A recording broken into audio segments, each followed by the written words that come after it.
Transitions test a mission, but they also reveal its strength. As The Rose welcomes Interim CEO Katherine Parsley, you'll hear how a former prosecutor and judge fell in love with The Rose as both patient and advocate, why her mother's early detected breast cancer fuels her passion for routine mammograms and early detection, and how she plans to steady the ship during The Rose's transition. If you enjoy this conversation, please share with the breast cancer advocate in your life and make a donation at therose.org.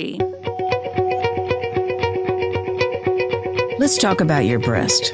A different kind of podcast presented to you by The Rose, a breast center of excellence and a Texas treasure.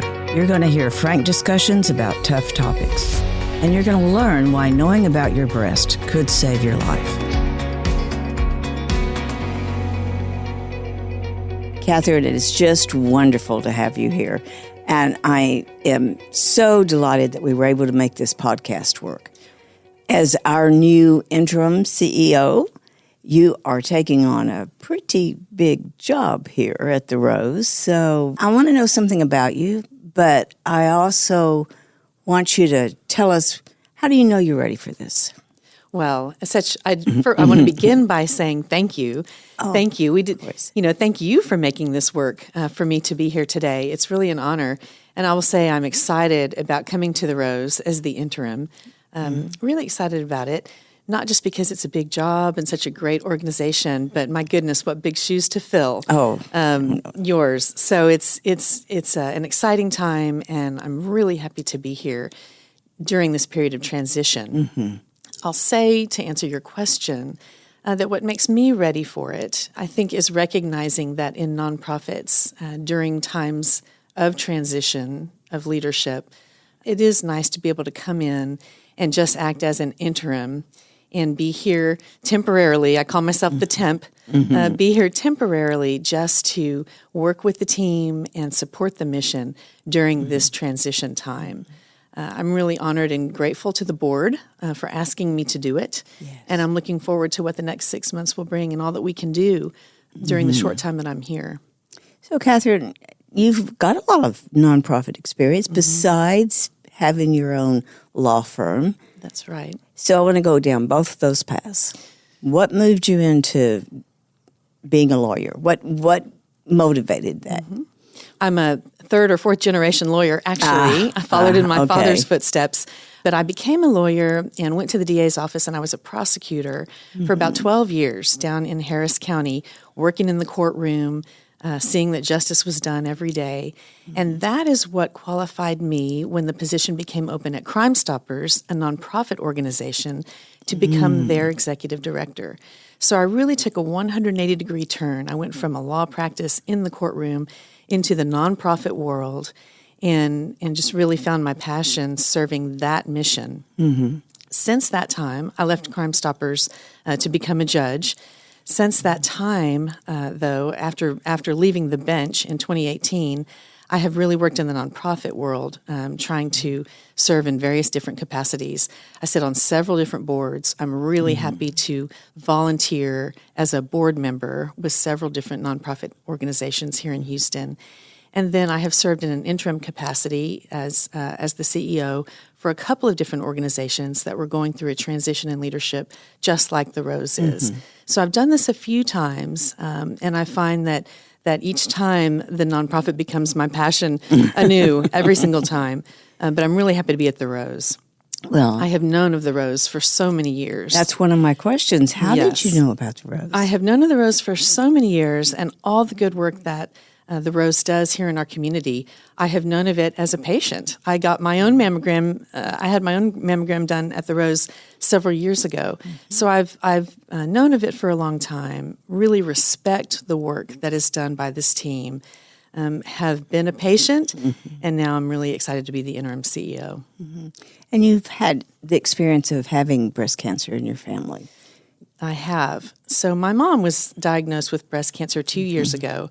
She's doing great now, but it was found on a routine mammogram. She's always been very vigilant about her health care and is a good role model for that, and was at a routine mammogram where they found breast cancer. It was diagnosed very early, and she was able to receive treatment and is doing great today. Did you have to do much caregiving during that time, or? She needed some care. She was fortunate in her health care needs that she had some surgery and then radiation. She did not have to have chemo. So it's really a message that early detection and routine mammograms are invaluable. Oh, yes. We're so grateful in my family that she was on that schedule.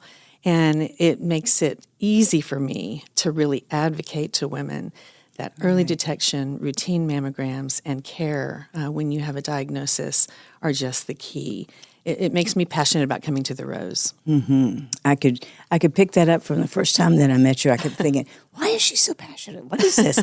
And then when you said that, I thought, oh, well, from many different levels. Mm-hmm. Many different levels. I think we've all been touched by it. We all know someone, whether there's someone in our family or someone in our friend circle, but all of us women and men have been touched by breast cancer. In some way or another. Mm-hmm. So let's talk about your time at Crime Stoppers. Mm-hmm. What do you remember most about that time? Well, Crime Stoppers, I remember most two things. Okay. First, that was my first leadership position in a nonprofit organization, so I had to learn that nonprofit governance very quickly. I went to the Leadership Institute for Nonprofit Executives at Rice. I'm a big advocate for that program, so I learned everything that I could in a very short period of time. It was a steep hill to climb.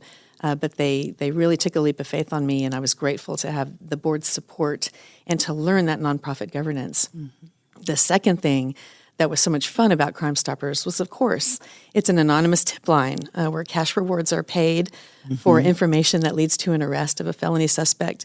And so it was really fun, some of the stories that we heard. I had been a prosecutor in the courtroom. Right. Now I was working to try to support the investigations and support the closing of cases in a different way. And it was just a lot of fun. We had a lot of good stories coming from some of the tips that we received. It had to be exciting.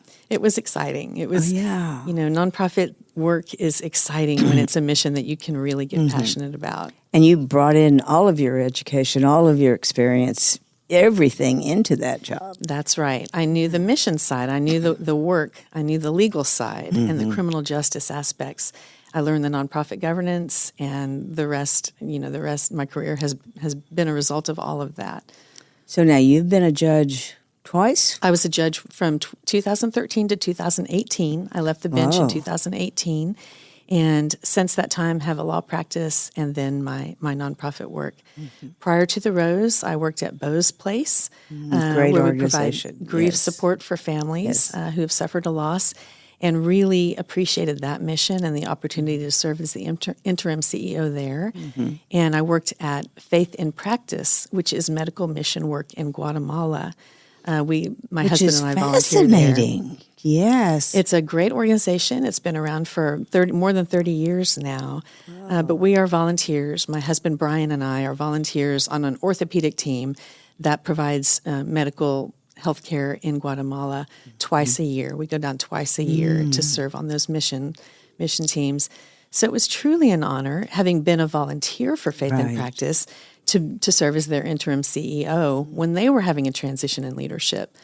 So I've done it a few times now, but every time the key is having a passion for the mission and being able to really get excited about the position. That's what helps me support the team. Right. That's the goal here at the Rose, to be able to do all that we can do in this short period of time that we're going to have to support every member of the team and keep our mission moving forward. So you have 4 daughters. 4 daughters, 4 great sons-in-law, and 12 grandchildren. I have 12 grandchildren, 12 grandchildren under the age of 11. So they're like a little pack, but they're a lot of fun. Only one family lives here in Houston, so we get to see 2 of the grandkids pretty often, and then the rest of them when they come to town or when we go see them, and it's just a ton of fun. Oh, it sounded like it. Yeah. But now, with your daughters, what messages do you hope you've sent to them? Well, I think they're all truly just amazing young women who are raising their families and working so hard in so many ways. They have wonderful lives. 2 of them are in San Antonio, one's in Alabama, and one is here in Houston. And I'm so grateful for them every single day. And I am so grateful for the family that we have, and I feel very blessed by it. I'm very, very lucky. I was thinking about, we talk about breast cancer a lot here at the Rose, but really so much of our mission revolves around women and that aspect that we continue to see of women not always putting themselves first. So have you seen that in the other positions you've had, or even from the bench, that women often didn't do that? Well, I see that every day. I think that is absolutely a characteristic of women in our time, or in our culture maybe, but it's absolutely our characteristic, all of us, that we tend not to put ourselves first. And I think that when it comes to healthcare, it's just so important. I think we all say that and we all know that intellectually, but we are all so busy on our little various hamster wheels. And so it is a message that's worth repeating. I think I sort of mentioned it earlier that I think my mom has been a good role model for consistent health care and making the time to go and get your mammograms. I think that we all need to be the role models for each other and work on really saying that message out loud. You know, take care of yourself, put yourself first. When you need help, reach out for it. When it's routine, make the time. I think it is absolutely true that we fail to do that often, and we need to remember that it's really putting ourselves first is a benefit to everyone else. It is. When it comes to health care. So how do you ensure your own well-being? What do you do? Well, I think I'm as guilty as everyone of not necessarily following my own best good advice. I like to work, and I think that working in these nonprofit organizations, your work is rewarding, and so we can all be grateful that the work that we're doing, we like to do. But I think in the downtime, I think that it is making time for all the things that we need to do routinely, but making time for the things that are fun.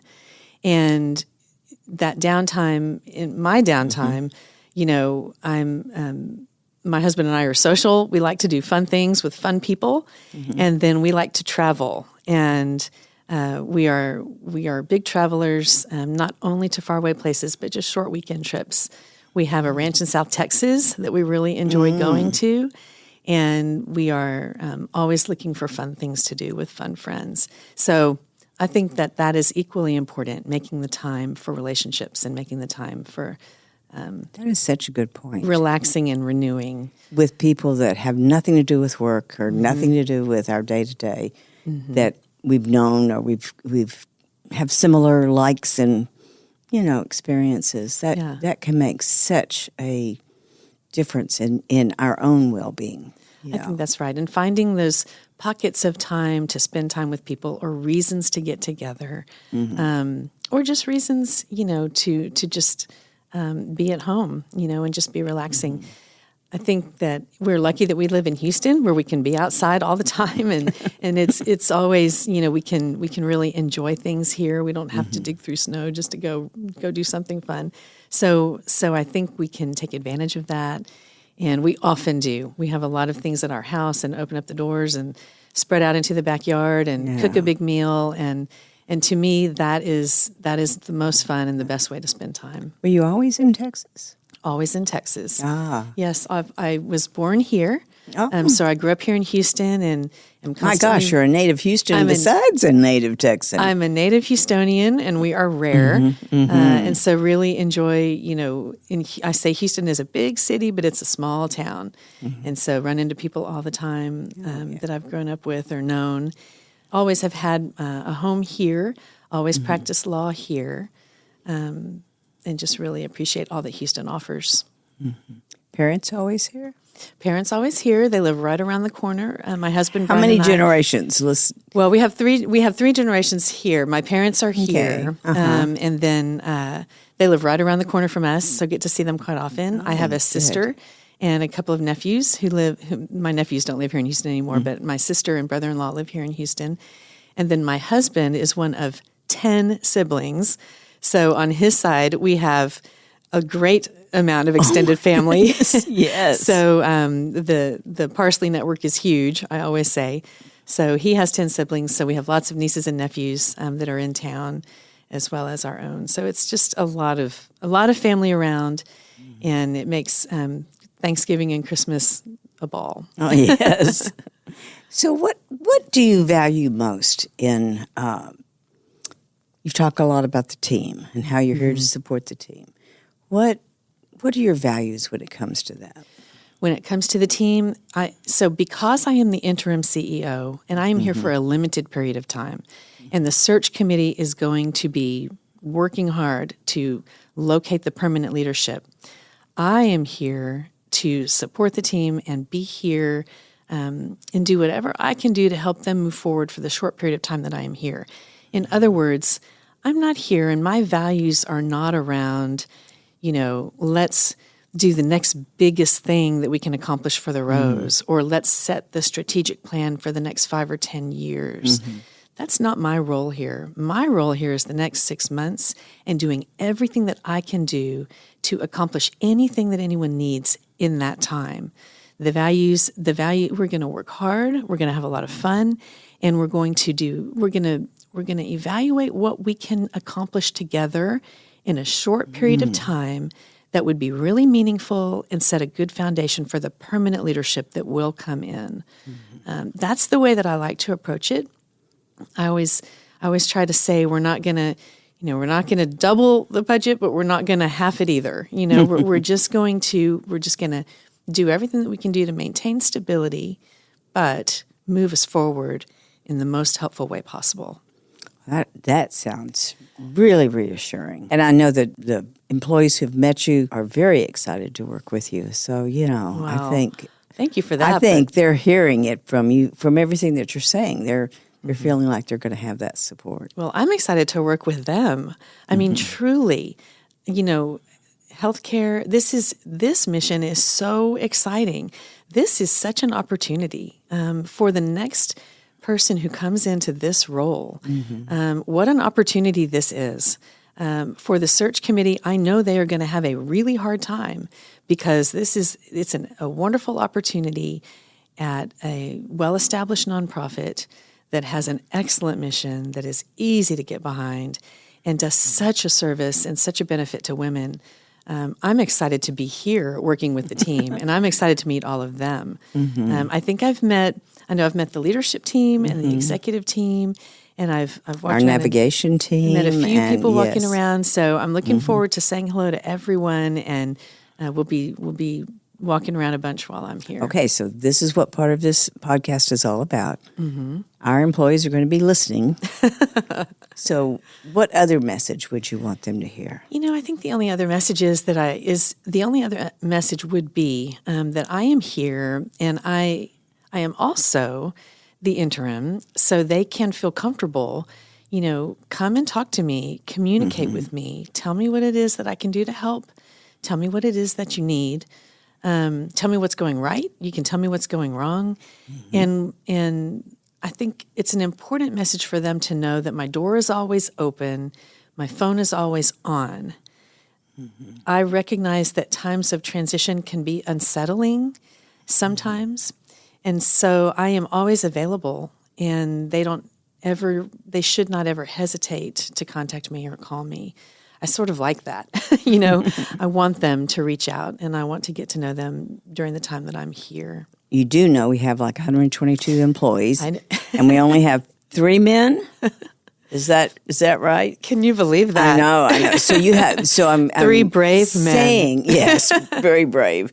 You have a lot of opinionated, strong women that work here. So I have no doubt they're going to come to you with whatever they think. I'll fit right in. You'll fit right in because yes. I'm opinionated, and I have been told I am opinionated and strong. So I'll fit right in, and we can all handle it together. And I think it's going to be a lot of fun. I'm trying to figure out what day I can go ride around in one of the coaches. I'm kind of excited to do that. Oh, that will be fun. Yeah, yes. And so there's just a lot of things that. A lot of messages for the team, and a lot that I don't know that we'll learn together as we move forward in the next couple of weeks and months. Katherine, you've had such a distinguished career. Now you really have. And I know that many times you've been on, you talked about a case that was even shown on Dateline and is often, they show it again, you know. Mm-hmm. Lots of reruns. Lots of reruns. And let's go to, it's 50 years after your death. What do you hope of Katherine is still visible?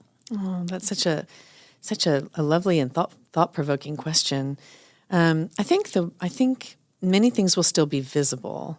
I'd certainly like to leave a very positive mark and impact on people as well as on the community. But I think to say it more simply, I think I'd like to be remembered as a person who loved greatly and loved many, family and friends, and a person who loved greatly the missions that we serve, the people that we help. Each of the places that I have worked or volunteered, the population that we serve has been different, but I hope that the positive impact has been great in each. I'd like to be remembered as a person who had positive impact in many different ways. I kind of laugh about it because I say that my most recent nonprofit is always my favorite. The one that I'm at today is the one that I like the most, and I'm at a different one every day, and it's the one I like the most. But I really appreciate it because I want to serve in many different ways. I want to serve in every way that I can, and I want to have as big an impact on as many people as I can. So I don't know that it will be names on buildings or names on parks, but I think that if I can be remembered by people in a positive way as a person with great love and impact, that'd be what I would want. That's a great thought. It's really the truth. I think that's we're lucky. We're really lucky that our careers are those types of careers. They are built around how can I be effective and make a difference. And I feel really lucky that I have been able, each step of my career has been really different. I went from being a lawyer in a courtroom to being a nonprofit leader to being a judge on the bench, now back to nonprofit leadership. I think that each of those, though, I've had a chance to make a difference. I've had autonomy and the ability to make decisions and an impactful role. And that's what I tell people I think is so important. And that's what gives you personal reward in addition to the reason that you're working for to put food on the table. I think if we can each look at it in that way, that we're here to make a difference in whatever our role is in a positive way for the person standing in front of me or the case that I have on my desk, whatever it is, I think we're lucky if we can have a career that allows you to do that. That kind of role in life. I really do. Yeah. I think that's the key to career. I don't know about the key to life, but that's the key to career. But for me, could translate very easily to that. What do you love most about Houston? Well, I love that. I love my family being here, and that there's so much family here, and there are so many fun things to do. I think Houston is one of the best kept secrets in the country. People think it's just hot here, and they don't want to come, and they do not realize all that we have to offer, and the value of the fact that it just doesn't get freezing cold. You can get in and out of this town anytime. We always say that Houston just has two temperatures, inside and outside. Oh, that's good. Yes. And so I try to say that all that Houston has to offer, the food, the culture, the different plays and symphonies and operas that you can go to, the ballet, all the parks, all the green space that we have, the museums. My husband and I are heavily involved at the Health Museum. So all the different aspects that Houston offers, in addition to having an international airport right here that you can go anywhere in the world that you want to go, I think Houston offers an awful lot, and it's something that maybe the rest of the country doesn't always recognize. We're having fun right now at the rodeo, which I think is one of the best things about Houston. Kind of shuts down the town for 3 weeks, but what a fun time and for a great purpose. So lots of fun things in Houston and people that people enjoy taking advantage of. All right, the most favorite place you've ever visited? Oh, that's too hard. I love to visit Or so you many can different have places. 3. Well, so I do love to travel, and Brian and I are travelers. I think one of my favorite places that I have ever visited was Paris. We went recently to Italy, and that was fascinating. We go to Guatemala routinely, and Antigua, Guatemala is a great place to visit. The farthest I have been around the world is Cambodia and Seoul, South Korea. Ooh. And Seoul, South Korea is amazing to visit, and there's so much there. Cambodia has amazing history and things. Angkor Wat is a very spiritual place to go and see. So that's about as far away as I have been. And then, I even like to visit the close places like South Texas. So there are. So where in South Texas is your ranch? So the ranch is near Laredo.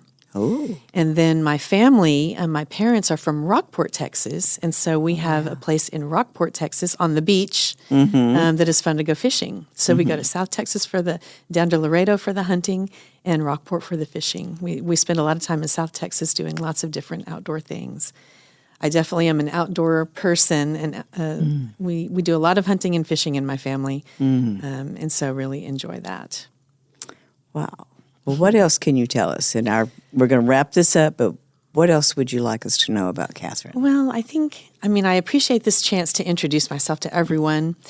And I think that I don't know that there's much else to tell other than just to say that I'm happy to be here. I'm looking forward to what we can do in the next few months with the Rose, and then to welcoming the permanent leader when that person is identified by the search committee in the future. And just really big shoes to fill, Dorothy. Your shoes are really big shoes to fill. And so I guess I just want to say thank you really for the Rose and for all that you've done here. I'm enjoying getting to know it. But what a legacy you're leaving. Congrats on your retirement. And we look forward to celebrating that with you. Oh, thank you so much, Katherine. I know you're not going to be too far away. We're not going to let you. No, I will be. At least for a little while. That's right. Thank you for being with us, and really appreciate you making the time. Well, thank you. Thank you for this. Thank you for joining us today on Let's Talk About Your Breasts. This podcast is produced by Speak Podcasting and brought to you by The Rose. Visit therose.org to learn more about our organization. Subscribe to our podcast, share episodes with friends, and join the conversation on social media using hashtag Let's Talk About Your Breasts. We welcome your feedback and suggestions. Consider supporting The Rose. Your gift can make the difference to a person in need. And remember, self-care is not selfish. It's essential.